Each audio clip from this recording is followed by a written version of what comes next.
Olá pessoal, sou a professora Amanda Laís, professora de Biologia. A aula de hoje vai para o terceiro ano do ensino médio. Lá no módulo 2 do livro de vocês, ele inicia com o assunto a origem das espécies. Mais adiante vem o ambiente e os seres vivos. Então vão ser dois assuntos aqui em uma única aula, ok? Vamos lá, começar a nossa aula? Origem das espécies. O que é espécie? Espécie é quando dois indivíduos interagem, se reproduzem, geram descendentes férteis, ok? Então, para que haja reprodução, para que haja cruzamento, pode gerar descendentes. Mas esses descendentes precisam ser esses descendentes precisam gerar descendentes férteis para que seja da mesma espécie. Exemplo.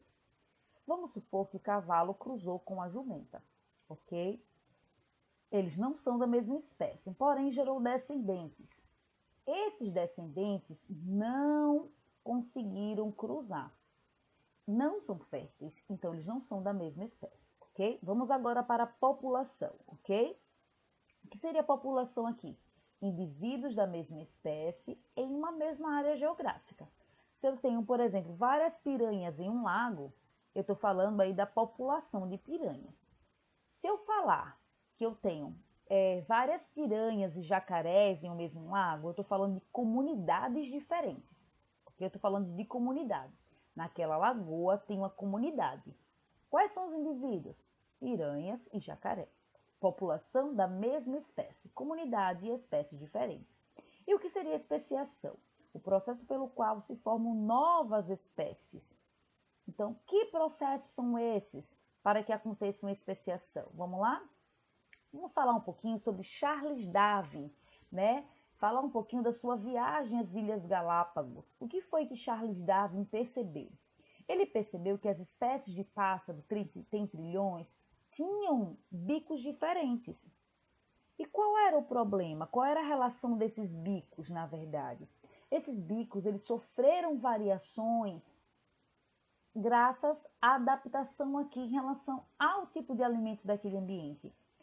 Os que não tinham uma adaptação para se alimentar, não tinham o bico com essa qualidade, com essa diferença para se alimentar, eles já morriam de fome. Então, graças à variabilidade genética, aves foram surgindo e as mais adaptadas a esse ambiente ficaram vivas. E foi passando essas características para os seus descendentes, ok? Então, tem trilhões com os bicos e os hábitos alimentares diferentes. Foi isso que Charles Darwin observou quando viajou em sua expedição, inclusive parou nas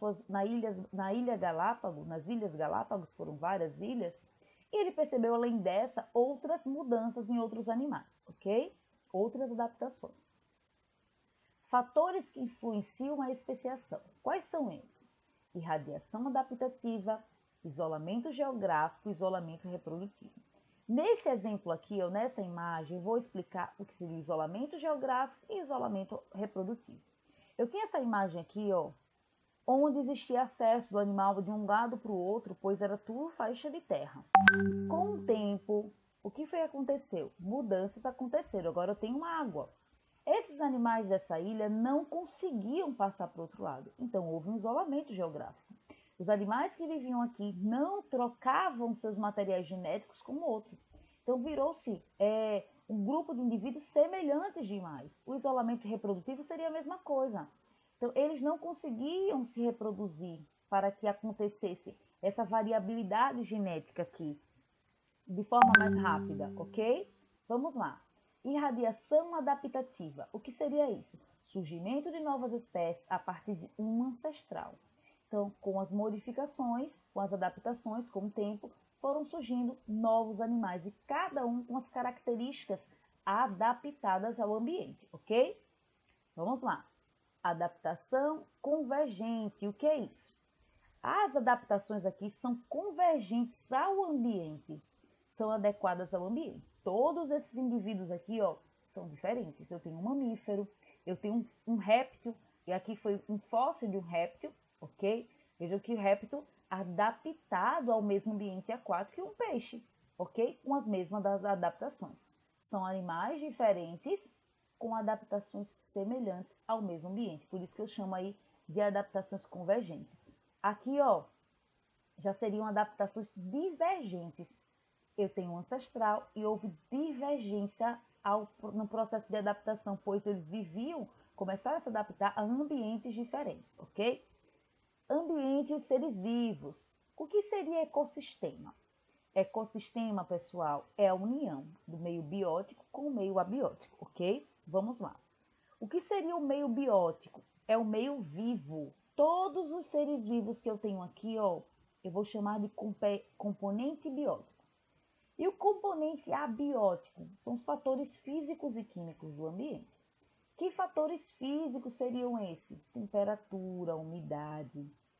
Quais seriam os fatores químicos do ambiente? O solo, a água, ok? São componentes que não são vivos, então eles interagem para que tenha a ocorrência de um ecossistema. E existem vários tipos de ecossistema, ok?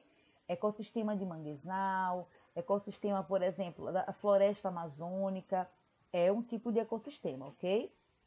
Lá na floresta amazônica, me perdoe, tem vários ecossistemas diferentes. Vamos lá. Classificação dos seres vivos. Então, os seres vivos são classificados em produtores, consumidores ou decompositores. Quando é que ele vai ser produtor? Quando ele for autótrofo, fizer fotossíntese. Além das plantas, a gente tem também as algas, ok? Quem são os consumidores? Os consumidores podem ser herbívoros, carnívoros ou onívoros. Herbívoros vai comer vegetal, se alimentar de vegetal. Carnívoro vai se alimentar de um animal. A gente se confunde muito pensando que se alimenta de carne, se alimenta de um animal. Por exemplo, a aranha, ela é carnívora, ok? E onívora quando aquele indivíduo se alimentar tanto de carne quanto de animal, o ser humano, por exemplo. Decompositores, quem é que vai decompor a matéria? Fungos ou bactérias? Um cogumelo, por exemplo, ele é classificado como decompositor, ok? Fluxo de energia e circulação de matéria. Vejam bem, o que seria o fluxo de energia? A energia que tem um indivíduo, quando um ou outro animal se alimenta, ele gere parte dessa energia. E isso vai criar o fluxo, ó. Percebam, presta atenção nessa imagem. Aqui, pessoal, tem uma cadeia alimentar. É o assunto do nosso próximo slide. Vamos lá. Eu tenho aqui o Sol, que vai interagir com os vegetais, vai fazer com que os vegetais realizem fotossíntese, né? Graças a outros processos aí, com auxílio dos cloroplastos, da água e do gás carbônico. E assim a planta vai sintetizar seu alimento, que seria a glicose. Porém, a planta ela utiliza essa glicose para outros fatores, como reprodução, desenvolvimento. E ela perde parte dessa energia, ok? Então, veja, acontece, ó, perda de uma parte. Esse consumidor primário, ele vai se alimentar do vegetal, porque ele é um consumidor, ele é um herbívoro, ok? Porém, parte dessa energia do vegetal não é assimilada por completo. Ele perde parte dessa energia no processo de calor, nas fezes, na urina, ok? Percebam que esse fluxo de energia aqui, ó, ele vai diminuindo. Perceba como essa seta ela vem mais larga, ó, e ela vai diminuindo aos poucos.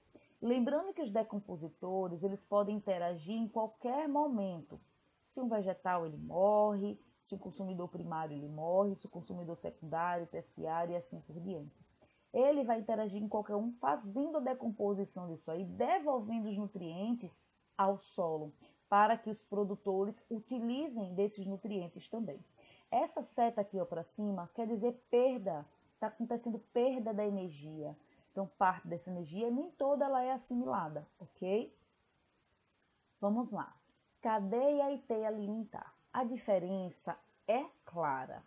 Quando é que é uma cadeia? É uma sequência reta, ok? Consumidor primário, secundário, terciário, ou primeiro nível trófico, segundo nível trófico, terceiro nível trófico, quarto nível trófico e assim por diante. Em uma teia alimentar, o mesmo nível trófico, o mesmo indivíduo pode participar de vários níveis tróficos. Vamos ver melhor agora? Vamos lá. Eu tenho aqui uma planta que vai realizar fotossíntese. O grilo aqui, o gafanhoto, me perdoe, vai ser consumidor primário, ele vai ser o primeiro a comer. O sapo, ele vai ser consumidor secundário. O pássaro também pode ser consumidor secundário, ok? Vamos lá. A planta produtor, a lagarta é consumidor primário. Essa seta quer dizer assim, serve de alimento para. A lagarta é consumidor primário.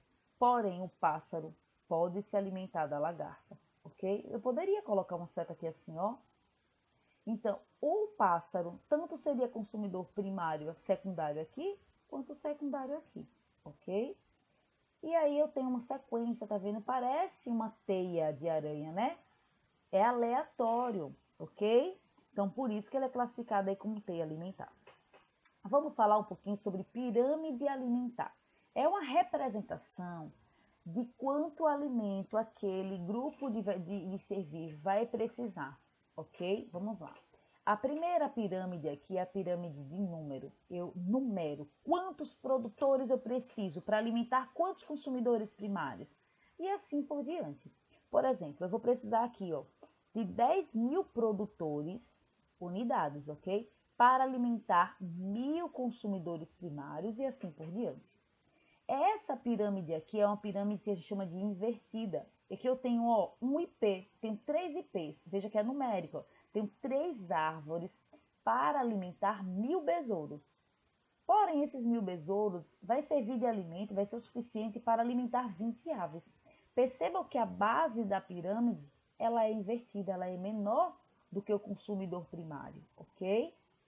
Vamos lá para a nossa próxima pirâmide. A nossa próxima pirâmide é a pirâmide de biomassa. A biomassa de cada nível trófico é calculada, multiplicando-se o número de seres vivos pela média de massa individual, ok? Então, eu tenho o peso disso aqui, a massa disso aqui.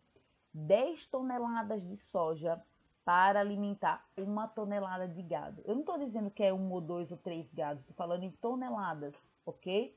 Para alimentar 70 quilos de humanos, seria na verdade um adulto, ok? Vamos lá, isso aqui não é um dia não, meu povo, é a vida, ok? Vamos lá. Pirâmide de energia. Quando eu falo de pirâmide de energia, a gente volta lá para aquela sequência, ó, para essa sequência aqui, ó, deixa eu mostrar para vocês. Essa, ok? Lembra da energia que é transmitida? Lembra que a energia que é perdida? Pronto, é exatamente o que mostra aqui nessa pirâmide de energia. Representa a quantidade de energia disponível em cada nível trófico. Eu tenho tudo isso de produtor, ó quanto, ó. Mas quanto de energia ele vai conseguir passar para o consumidor primário? Apenas uma parte. Essa parte aqui, ó, ela é perdida no seu processo de desenvolvimento, de reprodução e assim por diante. E aqui eu tenho uma legenda, ó, energia dissipada, perdida, e energia disponível para o próximo nível trófico. Então, ó, esses animais aqui só vão conseguir absorver isso aqui de energia do vegetal, ok? Ou essa outra parte aqui foi perdida, e assim por diante. Vamos lá. Habitat e nicho ecológico, bem simples também, ok? O que é habitat? É o lugar em que uma espécie é encontrada, é o endereço, é a moradia, é a casa. Então, qual é o habitat desse jacaré? Vamos supor que ele vive aqui nessa lagoa, ok? Então, o habitat dele é essa lagoa. E qual é o nicho ecológico dele? É o conjunto de relações que as espécies mantêm com outras espécies e com o ambiente físico-químico. O que eles fazem? Eles têm hábito diurno, hábito noturno, eles costumam se alimentar de quê? Caçam, eles esperam um alimento vir ao seu encontro, se reproduzem em qual período do ano? Tudo que ele faz, os seus hábitos de vida, eu vou chamar de nicho ecológico, ok? Bem simples. Produtividade primária. Vamos entender melhor o que seria isso. A energia armazenada pelos produtores em determinado período de tempo. Eu vou chamar isso de produtividade primária bruta, ok? Isso aí está se referindo a um determinado tipo de tempo que o vegetal se desenvolve. Depende da temperatura e da disponibilidade de água. Isso quer dizer que a produtividade primária, um produtor, ele vai depender de alguns fatores, como a temperatura e a disponibilidade de água, para se desenvolver bem ou não. Por exemplo, os vegetais que vivem em regiões da caatinga têm uma produtividade primária muito baixa. Por quê? tem muita temperatura, tem muita transpiração e tem pouca disponibilidade de água. Diferente, por exemplo, de vegetações da Mata Atlântica, da floresta amazônica. Os vegetais se desenvolvem muito bem, porque tem temperatura adequada e disponibilidade de água também, tem qualidade de solo e assim por diante. Parte da produção primária será gasta pelo produtor. Como um vegetal vai gastar essa energia? No seu desenvolvimento natural, no seu crescimento, sua reprodução e assim por diante. A energia que será armazenada nos tecidos, eu vou chamar de produtividade primária líquida. Ela guardou. O bruto é o quê? Aquela que ela vai utilizar, ok? E aqui a líquida é o que ela vai armazenar em seus tecidos. Vamos lá. Produtividade secundária, a energia assimilada de um produtor e ingerida pelo consumidor. Então, um vegetal produziu e vai transmitir essa fonte de alimento para um consumidor. Tipo, um capim fez todo o seu processo de produtivo primário, se desenvolveu, guardou lá esse nutriente em suas células, assim por diante, seus tecidos, e um consumidor está ingerindo isso aí, que também não vai assimilar tudo. Lembra que ele vai perder parte dessa massa, dessas folhagens, não vão conseguir ser digeridas, vão ser perdidas nas formas de fezes, a urina, a perda de calor, tudo. Isso aí é a produtividade secundária, ok? O produto secundário disso aí também vai acontecer perda, ok? Eu espero que tenham entendido muito bem a aula, muito simples a aula de hoje, né? Muito tranquila. Um cheiro para todos e até a nossa próxima aula, ok?